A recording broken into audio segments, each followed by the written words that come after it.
Get ready to take a flamethrower to the official narrative and learn what the elites don't want you to know. You're listening to The Tom Woods Show.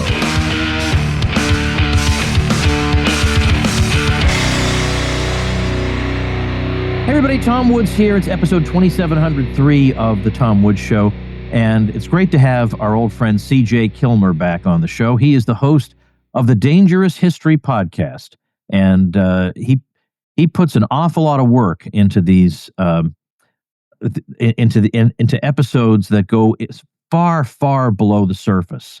A lot of podcasts, because of the nature of them, they skim the surface. They give you a few red meat sort of points, but you know that when a CJ Killmer multi-part episode comes out, that he has devoted months of time and enormous effort and energy put into this to present the most solid presentation he can, and he is one of us in the way he thinks. So he is a storyteller who understands how the world works, which is a nice bonus in a storyteller. So, CJ, welcome back for one thing. Thank you, Tom. Great to be back with you, and thank you for that kind introduction. Well, so today we're going to talk primarily about the FBI. Now, this one, I've done an episode on the CIA, and I thought, why not just title that episode "Abolish the CIA"? You know, I mean, that's straightforward, gets people's attention. But the FBI, I think some people would think, well, yeah, you know, the CIA is obviously getting the U.S. in trouble all over the world with all its crazy secret nonsense, so I can make the case for that. But the FBI, I mean, come on now, Woods. I mean, be reasonable. We obviously have to have some kind of federal agency serving this purpose for the sake of solving crimes and keeping Americans safe and so on and so forth. So because there's, I think, I wouldn't say a prejudice, but a presumption in favor of the FBI, that makes it a great topic to talk about because, you know, it's like the roads. Yeah, well, the roads have to be funded and created in such and such way. Are you really sure of that? Well, likewise, are you really sure about the FBI? So why don't we start from the very beginning? Where does the FBI come from? What are its origins? Yeah, the origins of the FBI are actually kind of murky. There's not like a simple, streamlined explanation in the same way there is, as far as I know, for all of the other major three-letter federal agencies. And what I mean by that is, you know, let's take the CIA, who often are kind of, you know, rivals, if not, you know, at best frenemies with the FBI. The CIA, you can very clearly point to a piece of legislation that created it. Now, you know, we'd probably agree that it would be best if the National Security Act of 1947 had not been passed, but at least, you know, in terms of like constitutional processes and things, you could say, well, you know, Congress did pass this bill that, among other things, created the CIA, and, you know, therefore there's like a clear thing you can point to. But with the FBI, what happened was around the turn of the century, there was increasing worries about like radical violence and things. This is in the aftermath of the assassination of McKinley, and also it's, you know, a time when there's a lot of labor strife and violence, and there's the occasional bombing or something like that. So who's president in the aftermath of McKinley getting killed? Well, it's our good friend Teddy Roosevelt, who we all love so much. And he's in general, you know, a big government progressive guy. And he very much wants to go after all these, you know, radicals as he sees it. And he has a problem that the federal government didn't really have like a capable investigative and domestic intelligence agency at the time. The closest thing they had was the Secret Service, which is in the Treasury Department, not in the Justice Department. And so what Teddy Roosevelt and his attorney general at the time, who I forget his first name, but I always remember his last name, it was Bonaparte. What he and Attorney General Bonaparte wanted to do was to create some sort of a Secret Service type agency, but with different, you know, jobs, and have that be part of the Justice Department. So Attorney General Bonaparte kind of started to set it up in 1908, I think in the summer. And he just sort of did it. with some extra money that was, in a fund somewhere. He hired, I forget, a few dozen investigators, whatever. And then he, after he was already doing this, then notified Congress and said, hey, I'm setting this thing up. Would you basically please rubber stamp it for me? And what's really interesting is in 1908, the Congress pretty clearly sounded off saying no. And what's interesting is when you read some of the snippets of the debates in Congress, the speeches about this, you find a lot of members of Congress sounding like libertarians in warning. They're saying things like, we don't want or need a secret police agency in the United States. We don't want, this giant federal, and not that it was giant yet, but, they, I think, kind of saw where it could go. And not only did they refuse to pass legislation to create the FBI, they actually passed some kind of a prohibition on the Justice Department doing this. And so what happened then was TR and Attorney General Bonaparte, they waited until Congress was in recess. And they just, again, started using funds, that they had, I guess, extra funds in the Justice Department purse or whatever. And they just started setting it up and running it anyway. And kind of just notified Congress after the fact. And so this is the creation of what was originally called the Bureau of Investigation. And it, remained pretty small for a while. But that's, just one thing that most Americans don't know is that the FBI was created under very, very questionable constitutional auspices, to put it mildly. And it's another example of Teddy Roosevelt that I know, you're very familiar with, Tom, where he would just kind of do stuff. And, if he could get Congress to pass what he wanted, then fine. But if Congress refused to pass it, or if they were taking too long to pass it, very often, one way or another, Teddy Roosevelt would just act. And so that's really the origin story of the FBI, is Teddy Roosevelt, again, doing one of these, I'll just kind of do what I want, whether Congress signs off on it or not. Well, I would say it's safe to say that the person whose name is most closely associated with the FBI is J. Edgar Hoover because of his tenure there and the length of his tenure and what went on during his tenure. So who is he, and in what way do we have Woodrow Wilson, to the person you and I love to, let's say, dislike, have him to blame for this? Yeah, so we have Woodrow Wilson to blame actually in a couple of ways. The first is that, the worst thing that Woodrow Wilson did, of many, getting the United States into the First World War. One of the things that happens is the classic crisis and Leviathan dynamic plays out in a big way. And this includes the Bureau of Investigation. Because, of course, when you're at war, and there were some instances of saboteurs and bombings and, things like that. So a few that actually happened and a few others that were, foiled before they came to fruition. So to a lot of people, even otherwise reasonable people, they bought into the usual crisis and Leviathan kind of justifications. Like, well, normally I wouldn't want this very powerful federal agency to be sort of souped up and turned into a secret police force, but it's an emergency. We don't want those krauts, blowing up our gun factories or whatever. And so under Woodrow Wilson, the Bureau of Investigation gets a massive increase in its funding and personnel in the name of, fighting domestic terrorism. This is arguably like the first kind of war on terror in a way, in terms of domestic policies. And so as part of this, you have young J. Edgar Hoover, who was, when the United States entered World War I, J. Edgar Hoover was, I think, only 22 years old. And he's a weird duck, to put it mildly, in a lot of ways.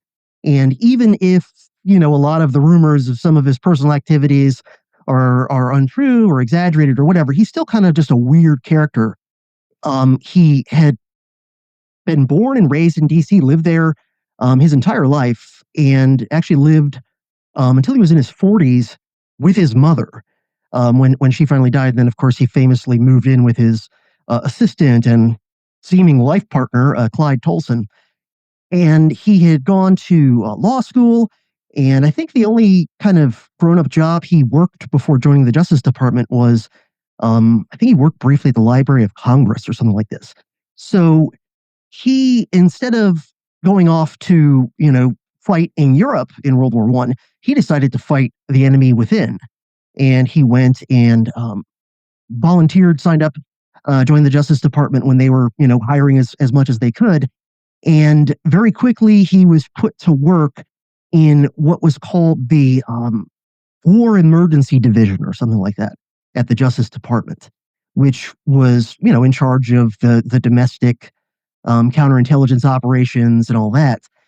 And this department was primarily, he got put in a division within that department that was called something like the Enemy Aliens Bureau or Department or something like that. And he was in charge of rounding up suspected, disloyal Americans and enemy aliens and all that. Here he is, 22 years old, and he's overseeing, thousands, I think even tens of thousands of people in internment camps, stuff like that. And, some of them may have very well been actual German spies and saboteurs. I'm sure a few of them probably were. But, how many of these people actually were that is very questionable. And then in the aftermath of World War I forget if it was the year the war ended or the following year. By this point, Hoover is a whopping 24 years old, right? And I think of myself at 24, I shouldn't have been in charge of anything. And here's this guy, a bigwig in the Justice Department all of a sudden. And he is put in charge of what the official name was the General Intelligence Division. And the nickname for it that it was generally referred to as was the Radical Division.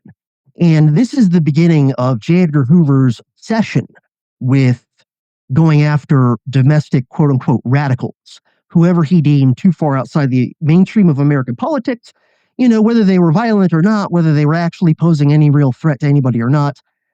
He thought, anyone too far outside the mainstream was fair game. And so as the head of this radical division, he was the main guy in charge of overseeing things like the Palmer raids, where, plenty of political dissidents were rounded up. Many of them were deported, including, some famous people like the anarchist Emma Goldman. And that was all J. Edgar Hoover. So again, under Woodrow Wilson's watch, the Bureau of Investigation gets massively expanded. J. Edgar Hoover gets hired. I'm not saying that Wilson was always personally pulling strings to get him promoted, but he certainly went along with it, and his attorney general certainly, was happy to promote Hoover. And so, by the time you get in the 1920s, he's already second or third in command at what was still then called the Bureau of Investigation. And he would continue to rise, until he eventually became director in the 1930s of what was by then rebranded and expanded as the Federal Bureau of Investigation. Hey everybody, this open enrollment, don't make the same mistakes again, agreeing to overpriced premiums and fine print that generate unpleasant surprises at all the wrong times. The Woods family ain't playing that game anymore. Affordable Care Act, come on. We ditched the old-fashioned way and embraced crowd health, the alternative to the crazy American health insurance world. With Crowd Health, we're talking health care for under $100. You get access to a team of health bill negotiators, to low-cost prescription and lab testing tools, as well as to a database of low-cost, high-quality doctors vetted by Crowd Health. And if something major happens, you pay the first $500 and the crowd steps in to fund the rest. And you'll be part of that crowd, a group of members just like you who want to help pay for each other's unexpected medical events. The system is betting you'll stay stuck in the same overpriced, overcomplicated mess. And this year, it's even worse because most of the Affordable Care Act subsidies expire, which means your prices are going sky high. So this open enrollment, take your power back. Join Crowd Health to get started today for $99 for your first 3 months using code WOODS at joincrowdhealth.com. That's joincrowdhealth.com, code WOODS. Crowd Health is not insurance. Opt out. Take your power back. This is how we win. Joincrowdhealth.com, code WOODS. Hey gang, let's smash another myth. I think most people think the only way to grow their money for retirement is to risk it in the stock market. Not true. You can reach your financial goals and dreams without taking any unnecessary risks. Bank on Yourself is the proven retirement plan alternative that lets you bypass Wall Street, beat the banks at their own game, and take control of your financial future. We're talking guaranteed predictable growth and retirement income with no luck, skill, or guesswork required. Your plan doesn't go backward when the markets tumble. Both your principal and growth are locked in. You're in control. You get access to your money for emergencies and opportunities with no questions asked. There are no government penalties or restrictions on how much or when you can take it. And when you use your money, it keeps growing like you never touched it. Try doing that with a 401k or IRA. Not to mention built-in inflation protection. Your money is guaranteed to grow by a larger dollar amount every year in both good times and bad. You can get a free report with all the details on how the Bank on Yourself strategy adds guarantees, predictability, and control to your financial plan. Just go to bankonyourself.com/woods. That's bankonyourself.com/woods. Would you describe the FBI as a law enforcement agency or an intelligence agency? This is one of the kind of insights I've had in recent months when I've been digging into the FBI more than I have before. There's a, see if I have it handy somewhere. No, one of the things that I do a lot for researching for Dangerous History is I find these obscure academic books, academic history like monographs, very often that have been published, 30, 40, 50 years ago. And that, as you know, most books like that, even if they're really good, languish on dusty library shelves at university libraries. And, nobody checks them out. And all this, in some cases, really, mind-blowing information is hidden in plain sight. And a while back, I came across this book somehow by happenstance called The Liberals and J. Edgar Hoover. And it was published, I want to say, in the early 80s. The author's last name was Killmer. And it's really, really interesting. There were a lot of good liberal academics doing work on things like intelligence agencies in the 1970s and 80s. This is still the aftermath of, the Church Committee and Watergate and all these sorts of things, when a lot of even the mainstream left was pretty good for a little while on things like civil liberties and intelligence agencies out of control. And so there's actually a lot of great academic scholarship out there that, it's published by like the University of Kansas Press or something like this. And, hardly anyone's read it. So anyway, this book, I picked it up to read it, and pretty quickly he's really digging into this, what is the FBI really? And so the FBI itself says that they are both a law enforcement and an intelligence agency. Now, I bet you if you walked up to, 10 random Americans on the street, at least 9 of them would say, if you just ask them, like, what is the FBI? They would say, it's a law enforcement agency. And you'll notice that in the FBI's PR and propaganda, which started with J. Edgar Hoover, he was an absolute genius at those things. They always, almost always, emphasize the law enforcement aspect to the general public as like the exoteric narrative of what the FBI is. And so in their depictions in movies and TV shows and so forth, which the FBI is always involved with those productions, by the way, they focus on like, oh yeah, we caught Dillinger, we caught Bonnie and Clyde, or even fictional things like we go after, Hannibal Lecter type people and stuff like that. And they really don't play up the idea of it being an intelligence agency, but it is, and it always has been. And J. Edgar Hoover always thought that was the most important and the most useful part of the FBI. So, as a law enforcement agency, it would seem that their job is pretty defined. It is, to enforce the federal laws on behalf of the Justice Department. And as such, they are bound by the usual constitutional restraints, Bill of Rights type stuff, due process, all that sort of stuff. And so that puts limits on what they can do. They can't just open an investigation on a person or a group because they think they're a little bit fishy. They have to actually have, enough evidence to get a warrant.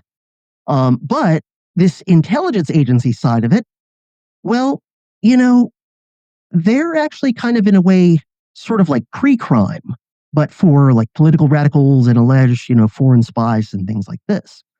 And so if you're an intelligence agency, or at least, when you're operating as such, the departments of the FBI that operate as domestic intelligence agencies, the cool part about that, from the perspective of somebody like J. Edgar Hoover, who wanted to just do whatever he wanted, is that you're actually free from the normal constitutional restraints. And I've taken to calling the FBI America's KGB, and I mean that, quite literally, because the KGB was actually the domestic, counterintelligence agency of the Soviet Union. It wasn't the foreign, like spying service. People often think that it is, or that it was, but that's really what the FBI has been. And yeah, it does law enforcement too. And I'm not opposed to, if there is going to be an FBI. I don't have a big problem if they're going after Bonnie and Clyde or going after Hannibal Lecter or whatever. But the reality is that very often they're just going after, using all kinds of unconstitutional means, going after groups and individuals simply for having the wrong ideology, things like that. And because J. Edgar Hoover always thought that going after the radicals and domestic intelligence was the most important part of the FBI's mission, that meant that if you were an ambitious person who really wanted to rise up the ranks of the FBI as fast as possible, you would want to be in that part of the FBI. You wouldn't want to be in the part that's like, going after bank robbers and boring stuff like that. You'd want to be in the intelligence divisions, because then, as long as you do a good job and do whatever the hell J. Edgar Hoover says, you'll get promoted quickly, you'll become his favorite, and all that sort of stuff. So it's something that I think most Americans, even people who are fairly red-pilled on a lot of this stuff, they don't really fully comprehend the importance of the fact that a huge part of the FBI's job is and always has been intelligence. And when they're doing that, they are not even theoretically bound by things like, the Fourth Amendment and, other things, the First Amendment. Any of the things in the Bill of Rights that have to do with things like freedom of expression, freedom to organize, freedom of association, as well as your rights from, unreasonable searches and seizures, things like people tapping your phones without a warrant, all that sort of stuff. Well, walk us through the history of the agency a little bit. Let's starting with the years under FDR, so 30s and early 40s, in terms of the expansion of its powers. Mm-hmm. Yeah, so by the early 1920s, under Warren Harding, Hoover had become deputy director of the Bureau of Investigation.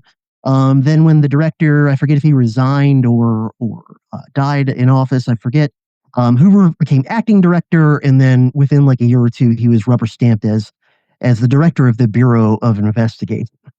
And what had happened was Hoover was so good at propaganda and promoting himself that he had sold himself as like an impartial technocrat to Congress and to the press.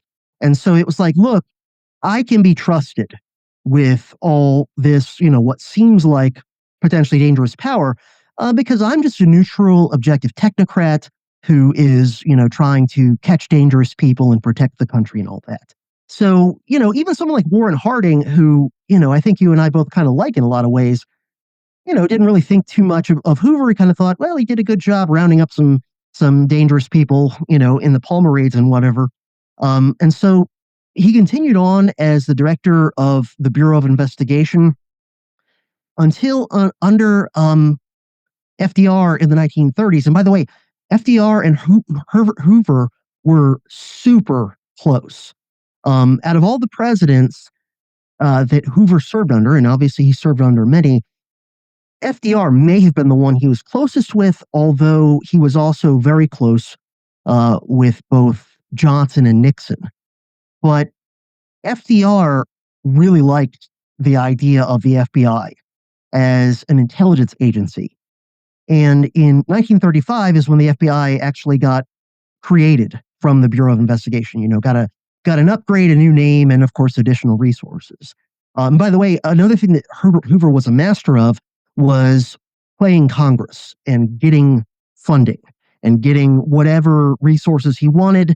I think in the entire time he ran the FBI, all those decades, all those different Congresses and presidents, I think if I remember right, there was only one time where he didn't get all the budget that he asked for.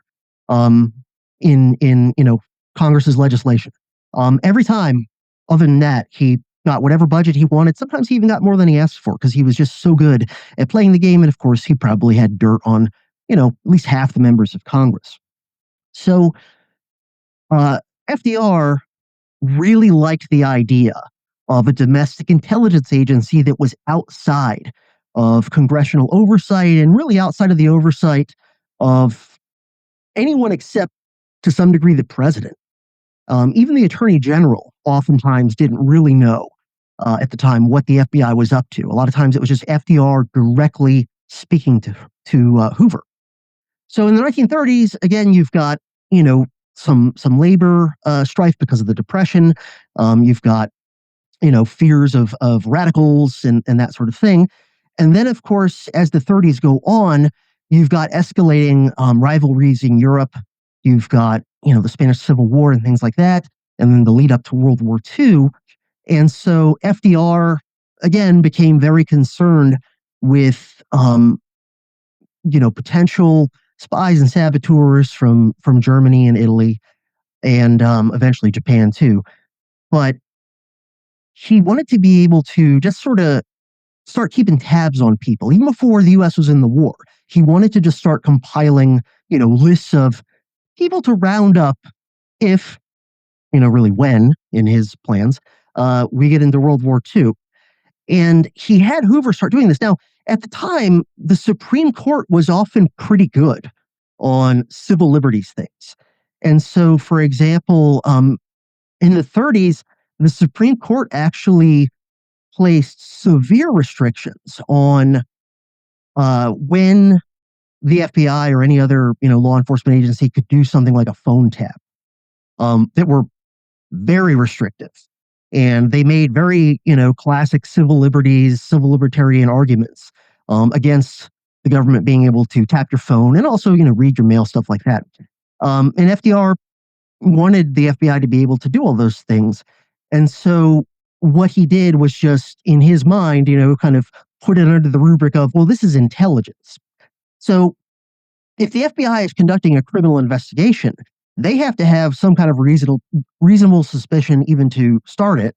And then if they want to actually do something like tap your phone or read your mail or search your stuff, they've got to go to a judge and get a warrant and, present some significant evidence that you seem to be up to something or have done something. But if it's intelligence, then, you can just start looking into somebody without any reason to suspect they have done or are going to do anything criminal. And where the restrictions would normally come in on the FBI, for example, tapping your phone without a warrant, would be at the trial. Well, if you're doing an intelligence investigation, right, it's not really a trial. There's never going to be a trial. You're just compiling information, right? And so you don't really have to worry about, is it going to come to light that, we're spying on this person or this group without, proper constitutional authorization or whatever, because no one's ever going to know about it, most likely. Now, oh, no, I beg your pardon? I was just going to say, FDR, I forget off the top of my head the years, but basically FDR told Hoover to start just spying like crazy on the American people, including, by the way, many members of Congress whose, loyalties, quote unquote, were in doubt. Basically, like if you were a member of Congress who was isolationist in the late 30s, there was a good chance FDR was going to have Hoover, reading your mail, tapping your phone, that sort of thing, even members of Congress. And Hoover had a few private meetings with FDR in which, according to Hoover, FDR verbally authorized him to conduct massive intelligence operations inside the United States to go after, suspected radicals and subversives and whatever. Now, this was never even like a written executive order. These were just verbal, hey, I want you to do this. Hey, I want you to do that.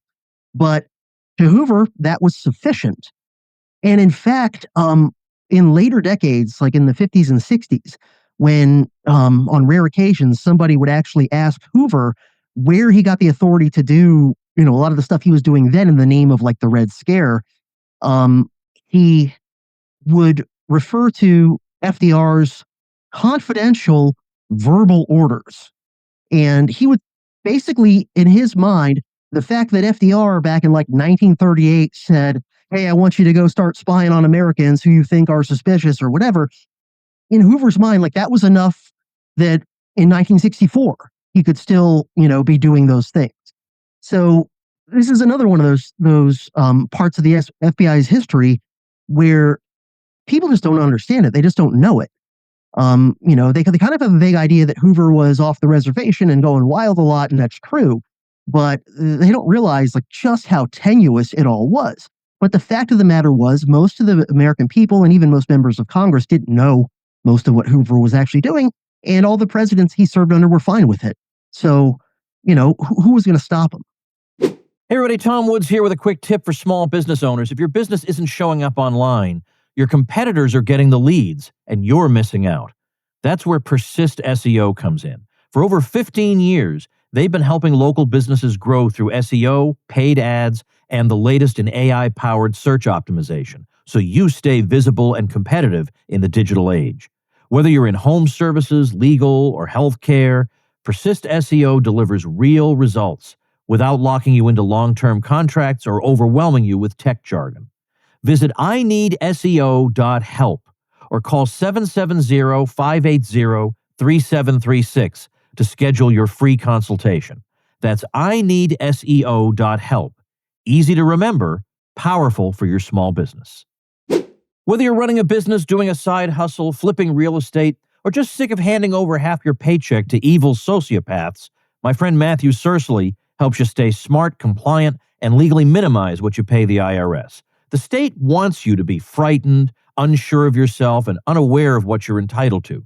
Well, Matthew cuts through all that to make sure you keep everything you can. By the way, Matthew's one of us. He's been on my cruise. He's been at my murder mystery parties. He's in my elite mastermind. And he's been listening to the Tom Woods Show since episode 3. You won't have to explain yourself to Matthew. And he's a tax attorney, not a CPA, which means your conversations with him are protected by attorney-client privilege.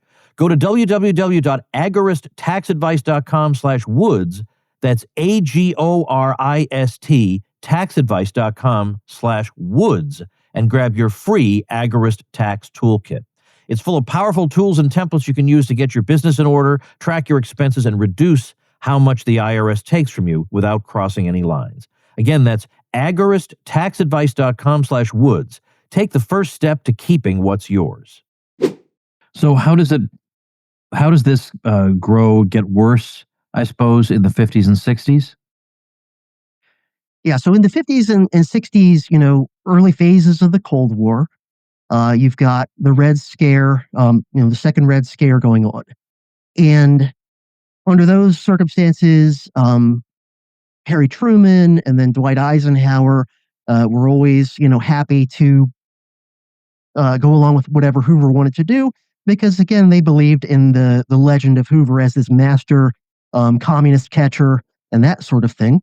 And so they thought, well, it's still an emergency. We're not at war, but it's the new Cold War. It's the new normal.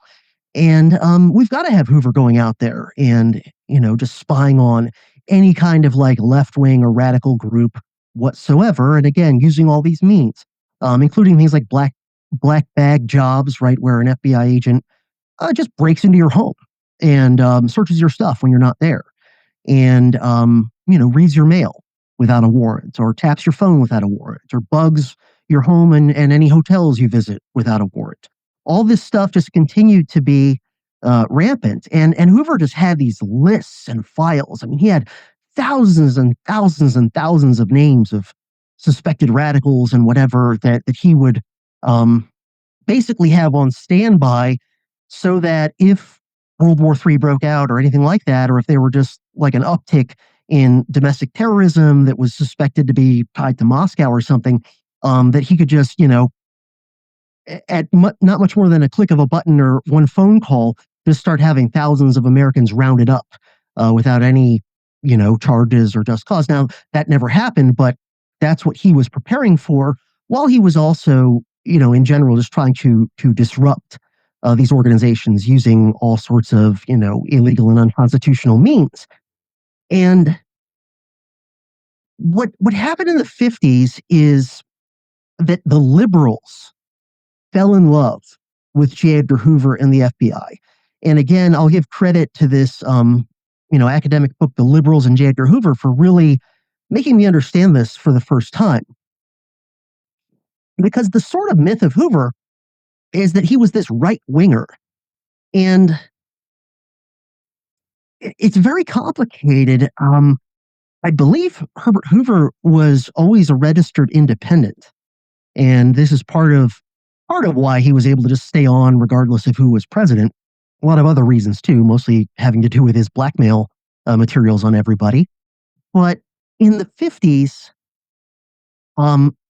the first response to, the idea that there were like Reds hiding under every bed and, that there were communist spies and saboteurs everywhere. The first sort of answer that emerged in the American political system was the McCarthy answer. The McCarthy answer was, much more populist. It was McCarthy and some other members of Congress conducting investigations. Now, we now know very often the things he was saying were actually true, but of course he also, went too far and started accusing all kinds of people and groups of being communists that really weren't, and bringing himself into disrepute. And, as you know, and probably a lot of your listeners know, to like the standard mainstream American liberal mind, McCarthyism is one of the worst things that's ever happened in the history of the world. They think that it's right up there with like Trump getting elected twice and a few other things as far as like the worst disasters. I mean, they think that McCarthyism is like worse than Joseph Stalin's domestic security state or something like this. And so partly because it was going after some members of the establishment, sometimes, justly as being communists. And so the establishment liberals, they very much were Cold Warriors, but they were very uncomfortable with this kind of like right-wing populist sort of loose cannon, way of going after domestic communists. And again, J. Edgar Hoover had always been a master at presenting himself in the best possible light. And a big part of it was this idea of, I am a technocrat. I am just a very competent, objective, impartial, almost like just administrator, right? Harkening back to like Philip Drew administrator and, the Woodrow Wilson beginning of the progressive infatuation of trust the experts. And, if we just put the right academically credentialed experts in charge of running anything, it'll make it better. So, we just have to have the Federal Department of Agriculture run by a bunch of guys with college degrees in agriculture technology or something like this, and everything will go swimmingly. We just need to appoint a bunch of Ivy League PhDs in economics to run the Treasury and the Fed, and everything will just be great. And Hoover very much played into this. And so the idea that he was sort of a right-winger, I don't know that he even really had an ideology other than he just really, really despised and feared anybody he saw as outside of the mainstream. And he was just as comfortable with mainstream liberalism or progressivism as he was with, kind of mainstream conservatism as it emerged after World War II. And so, this is why J. Edgar Hoover, this supposed right-winger, he was an anti-communist, a very, staunch anti-communist, but so were a lot of establishment liberals at the time. Why were two of the presidents that he was closest with big government liberals, Franklin Roosevelt and Lyndon Johnson, right? It's because he was fine with that brand of liberalism. And so he sold himself in the 1950s as the alternative to McCarthyism in a way, where it was like, look, yeah, I understand, is how he would kind of speak to Congress and the press about this stuff at the time. I understand that you're uncomfortable with, the loose cannon ways of McCarthy and his ilk, but I also understand, as you do, that there is a serious red menace that we need to be on guard for. And so, put me in charge. You can trust me with all kinds of powers that you can't trust a nut like McCarthy with. And so you got, several pieces of legislation passed over the course of the 50s and 60s that authorized him to do various things having to do with just compiling lists of communists to round up in the event of war with the Soviets or something like that. And at the same time, he continued to do all sorts of really extra constitutional things. And again, very often just justifying it on, yeah, FDR said I should do this in 1938. And then, other presidents would occasionally give him instructions to go after this group or go after that group. But a lot of the time, he was just left on his own to just sort of do whatever he wanted. And again, he never was wanting for resources. He always got, almost always got his budget, at least as much as he asked for, if not more. And the liberals continued to see him and the FBI itself in that light for quite a while. They saw it as, they are the professionals. And if you think about the image of the FBI as it's often been conveyed in movies and TV since, long before any of us were born, a lot of what they show is the FBI as technocrats. They emphasize like the scientific aspects of the FBI. That these are, they have a scientific approach to investigation, and they're very objective, and they can be trusted to only catch the real bad guys and all that sort of thing. And so this is the beginning of the COINTELPRO operations, which the public did not know about at the time, of course. But that was COINTELPRO. For anybody not familiar with this, it's become sort of well known. It's a term that is short for counterintelligence program. And the FBI ran various COINTELPRO operations throughout the 50s and 60s. And most of them were against sort of left-wing groups, anti-war groups, peace groups, and also various like Black civil rights and then later kind of more radical Black power groups. But they also, under Lyndon Johnson, went after the Ku Klux Klan and used the exact same methods. So in a counterintelligence operation like this, a COINTELPRO operation, again, because it's considered an intelligence operation, in the opinion of all the presidents and attorney generals of back then, that means, all the constitutional restraints on investigations are, thrown to the wind.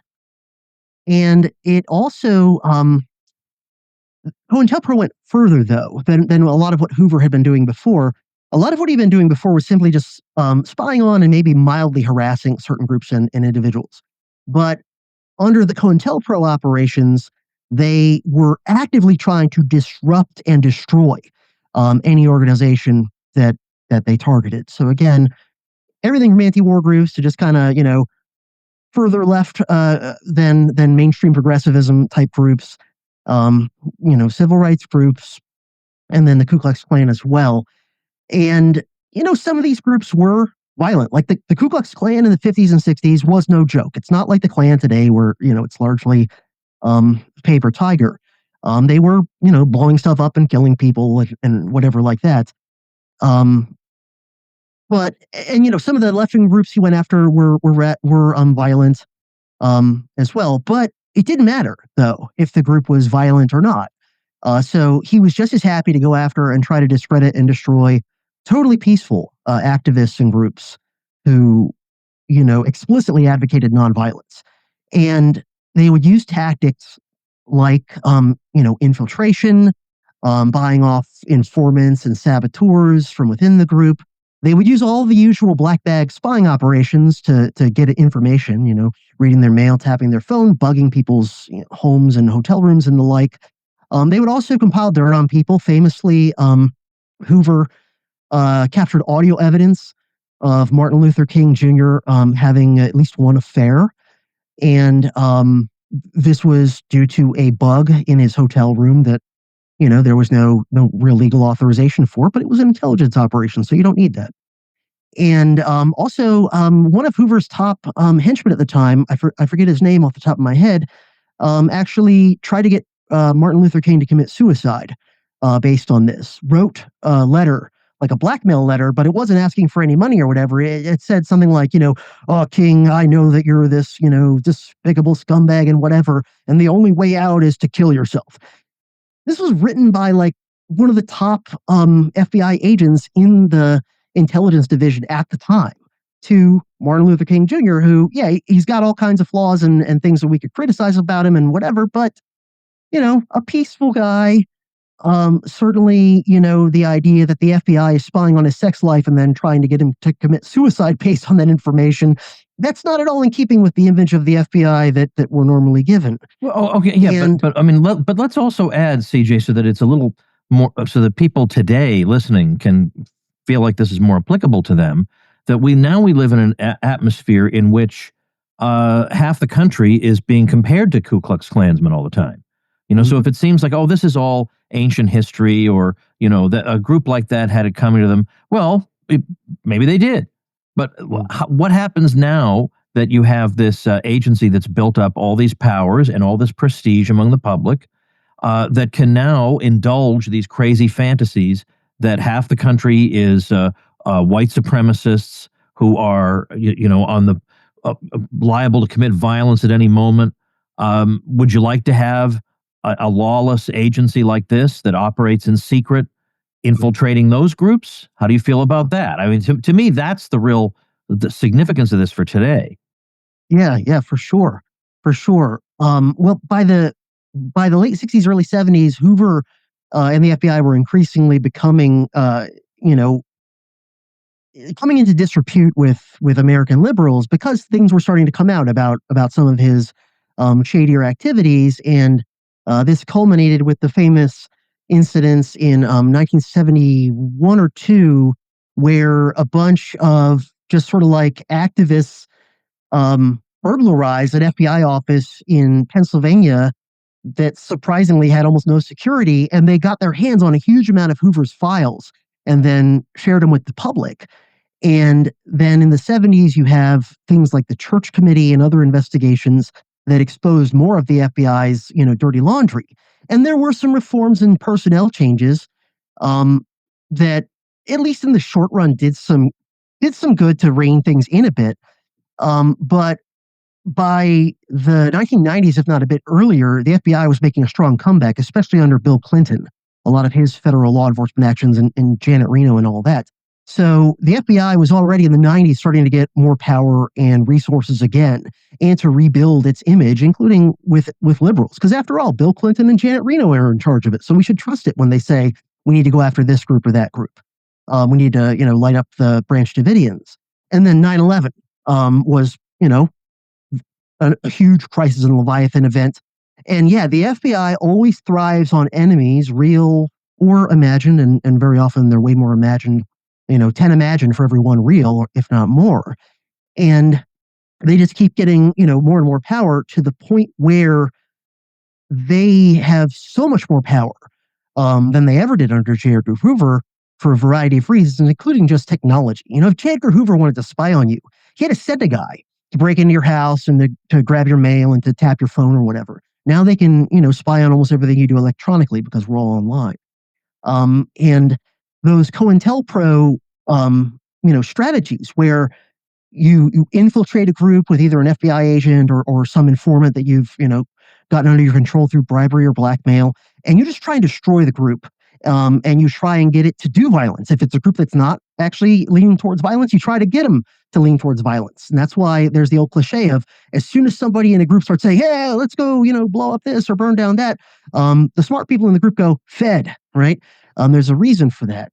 And if you want a great example of this, look at the January 6th, what happened and then how it was portrayed and the aftermath and all that.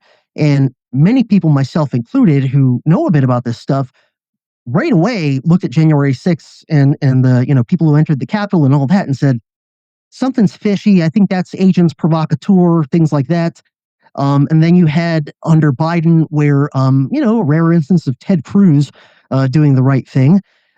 Ted Cruz asked somebody very high up at the FBI, I forget who was in front of Congress, were there FBI agents or informants amongst the crowd in January 6th and all that?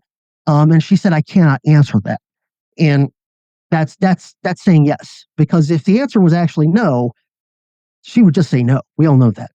And then what's come out since, right? About, and again, we're probably never going to know the full story of January 6th, but what has come out since then in terms of, how much they were infiltrating this, the huge percentage of the FBI's manpower at the time that was actually devoted to, kind of going after the MAGA movement, broadly defined, and, the way that those people were treated for doing what at worst was in most cases like minor trespassing and vandalism, if that.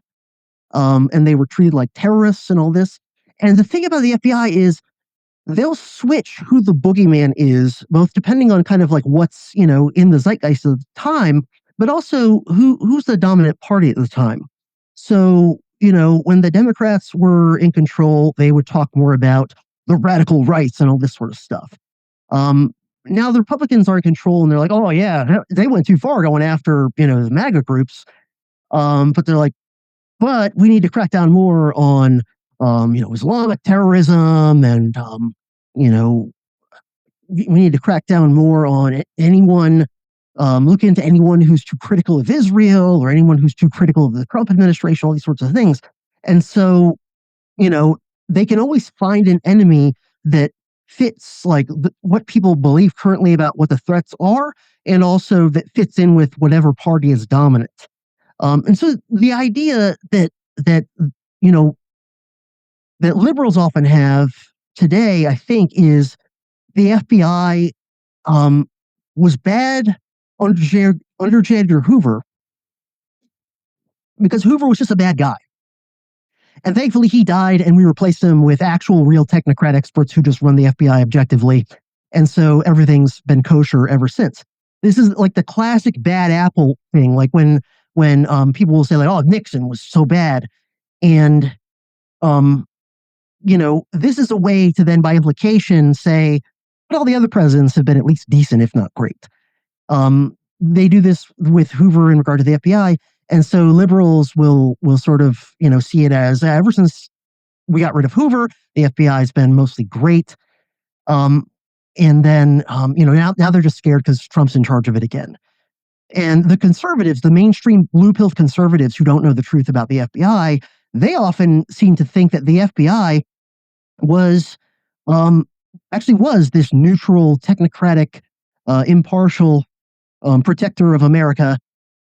And then all of a sudden, pick your recent date, maybe under Bill Clinton at the earliest in these people's minds, but a lot of them seem to think, not until Obama or even under Biden did the FBI, quote unquote, become politicized.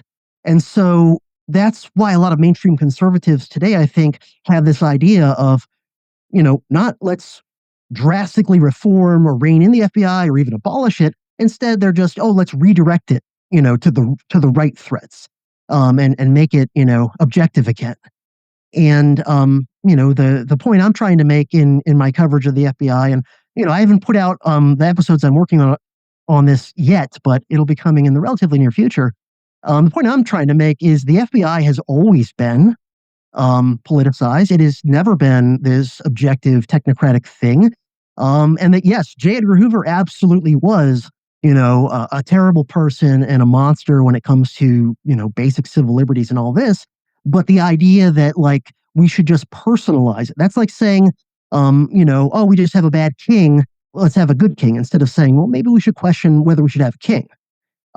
So, both the mainstream left and the mainstream right, I think, are easily played by the FBI's sort of propaganda, in the same way that so many other institutions often are, including the CIA and the Pentagon and these sorts of things. Well, one more thing. I mean, I think one of the impressions that people have is that the reason that Hoover was able to hang on the way he did and consolidate his power the way he did is that by that point, he had something on everyone. He had something on pretty much everyone. Is that a myth or is that the reality? No, that's the reality. As far as I've been able to dig into it, again, lots of these things, we'll probably never know all the details about a lot of these things. And a lot of the time, like I said, Hoover was very smart. He was very savvy. He was one of the most Machiavellian operators ever in American government. And he understood that he needed to have this image of himself in the bureau in this technocratic way, but he also understood that he couldn't leave too much of a paper trail about a lot of the stuff he was doing, and that's why he preferred to just get like verbal orders from presidents. And so, probably a lot of the stuff he did, investigating, for example, members of Congress and that sort of thing, a lot of it probably there was little to no paper trail. But some of it there was, and there's a lot of things you can look up where members of Congress, who were on his list, would say like, yeah, I think the FBI is looking into me and spying on me, that sort of thing. Like they kind of suspected. In some cases, they knew. But yeah, it does seem like he had dirt on just about anybody and everybody, both parties. And then there's also the sort of chilling effect. Let's say you have some sort of skeleton in your closet, some sort of potential scandal that, especially back in the 50s or even the 60s, might destroy your career. Like you're a closeted homosexual, or you constantly cheat on your wife with prostitutes, or whatever it is. You have a drug problem, you're addicted to heroin, something like this. Well, if you're a member of Congress, you probably wouldn't know for sure if the FBI was spying on you.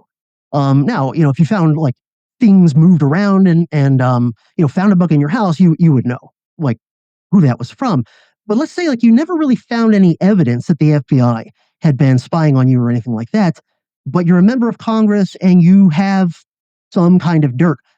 Well, it's very possible Hoover hasn't looked into you, but you don't know that.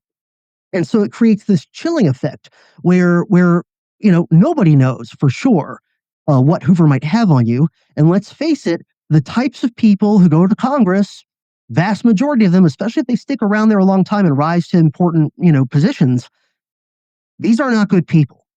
These are, disproportionately likely to be psychopaths and sociopaths, honestly. And so, the vast majority of them have dirt on them. And so they are easily played. And, it's a different thing, but it's sort of the same, I think, as the effect that Epstein is having on so many American politicians of both parties, where they just don't want to talk about certain things.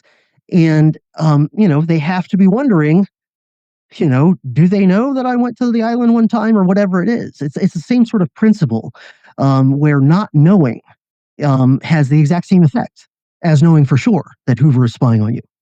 Well, so more on this and other topics coming soon at the Dangerous History podcast, hosted by CJ Killmer. Is there a website you want to give out, or is that sufficient?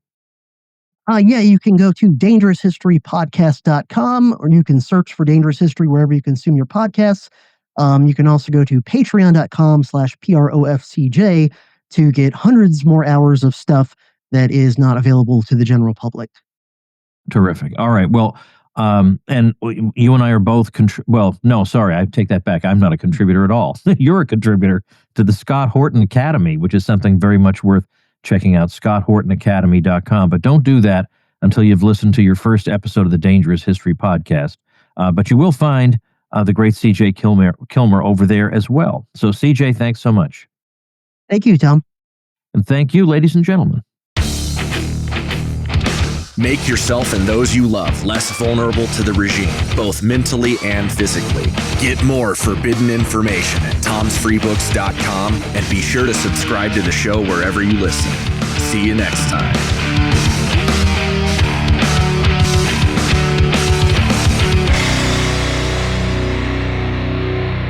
Like the sound of The Tom Woods Show? My audio production is provided by Podsworth Media. Check them out at podsworth.com.